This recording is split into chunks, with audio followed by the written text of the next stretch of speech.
हर हर महादेव दोस्तों, आप सभी का स्वागत है आपके अपने YouTube चैनल भक्ति विद सिया में। आज हम सुनेंगे माघ मास महात्म्य का 6वां अध्याय। माघ एक ऐसा माह है जो भारतीय संवत्सर का 11वां चंद्रमास व 10वां सौरमास कहलाता है। दरअसल मघा नक्षत्र युक्त पूर्णिमा होने के कारण यह महीना माघ का महीना कहलाता है। वैसे तो इस मास का हर दिन पर्व के समान जाता है, लेकिन कुछ खास दिनों का खास महत्व भी इस महीने में है। ब्रह्मा, विष्णु, महेश, आदित्य, मरुदगण तथा अन्य सभी देवी देवता माघ में संगम स्नान करते हैं। मान्यता है कि प्रयाग में माघ मास में 3 बार स्नान करने का फल 10,000 अश्वमेध यज्ञ से भी ज्यादा होता है।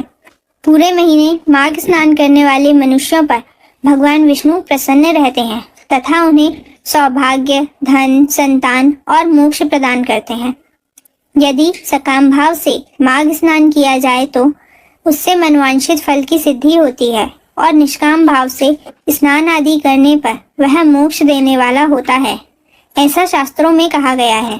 मान्यता है कि इन दिनों में प्रयागराज में अनेक तीर्थों का समागम होता है, इसलिए जो प्रयाग या अन्य पवित्र नदियों में भी भक्ति भाव से स्नान करते हैं वह अनेकों पाप और कष्टों से मुक्त होकर स्वर्गलोक में स्थान पाते हैं।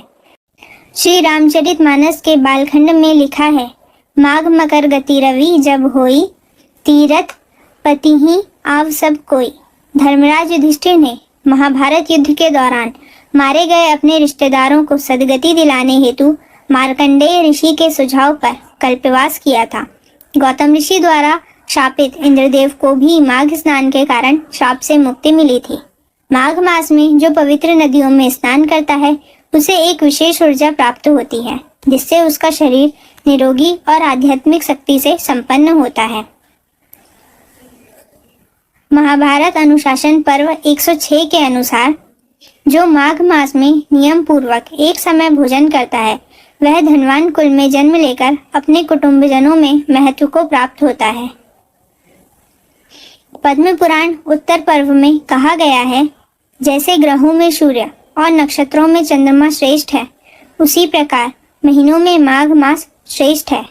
माघ में मूली का त्याग करना चाहिए। देवता और पितर को भी मूली अर्पण ना करें। माघ में तिलों का दान जरूर करना चाहिए। विशेषतः तिलों से भरकर तांबे का पात्र दान देना चाहिए। महाभारत अनुशासन पर्व के 66वें अध्याय के अनुसार जो माघ मास में ब्राह्मणों को तिल दान करता है वह समस्त जंतुओं से भरे हुए नरक का दर्शन नहीं करता है। श्रीहरि नारायण को माघ मास अत्यंत प्रिय है। वस्तुतः यह मास प्रातः स्नान, माघ स्नान, कल्पवास, पूजा, जप, तप, अनुष्ठान, भगवत भक्ति, साधु संतों की कृपा प्राप्त करने का उत्तम मास है। माघ मास की विशिष्टता का वर्णन करते हुए महामुनि वशिष्ठ ने कहा है, जिस प्रकार चंद्रमा को देखकर कमलिनी तथा सूर्य को देखकर कमल प्रस्फुटित और पल्लवित होता है, उसी प्रकार माघ मास में साधु संतों महर्षियों के सानिध्य से मानव बुद्धि पुष्पित, पल्लवित और प्रफुल्लित होती है, यानी प्राणी को आत्मज्ञान की प्राप्ति होती है। तो आइए शुरू करते हैं माघ मास महात्म्य का 6वां अध्याय। पूर्व समय में सतयुग के उत्तम निषेध नामक नगर में हेमकुंडल नाम वाला कुबेर के सदृश धनी वैश्य रहता था, जो कुलीन, अच्छे काम करने वाला, देवता, अग्नि और ब्राह्मण की पूजा करने वाला, खेती का काम करता था। वह गौ, घोड़े, भैंस आदि का पालन करता था। दूध, दही, छाछ, गोबर, घास, गुड़, चीनी आदि अनेक वस्तु बेचा करता था, जिससे उसने बहुत सा धन इकट्ठा कर लिया था। जब वह बूढ़ा हो गया तो मृत्यु को निकट समझकर उसने धर्म के कार्य करने प्रारंभ कर दिए। भगवान विष्णु का मंदिर बनवाया।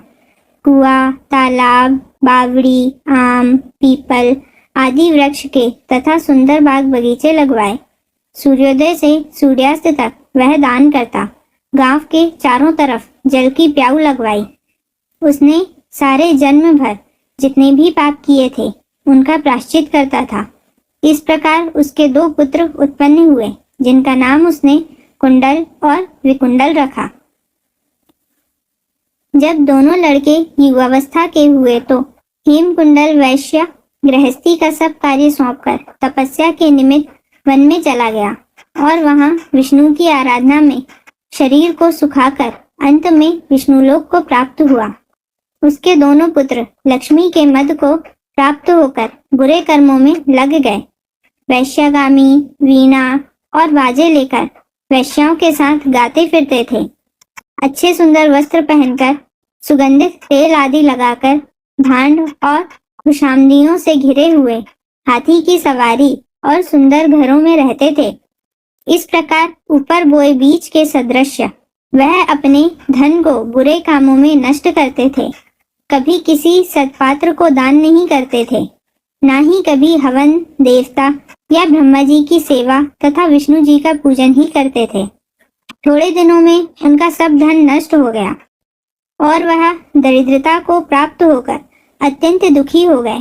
भाईजन, सेवक, उपजीवी सब इनको छोड़कर चले गए। तब इन्होंने चोरी आदि करना आरंभ कर दिया और राजा के भय से नगर को छोड़कर डाकुओं के साथ वन में रहने लगे और वहां अपने तीक्ष्ण बाणों से वन के पक्षी, हिरण आदि पशु तथा हिंसक जीवों को मारकर खाने लगे। एक समय इनमें से एक पर्वत पर गाय, जिसको सिंह मारकर खा गया, और दूसरा वन को गया, जो काले सर्प के डसने से मर गया। तब यमराज के दूत उन दोनों को बांधकर यम के पास ले गए और कहने लगे कि महाराज, इन दोनों पापियों के लिए क्या आज्ञा है। मित्रों, इस प्रकार माघ मास महात्म्य का 6वां अध्याय समाप्त होता है।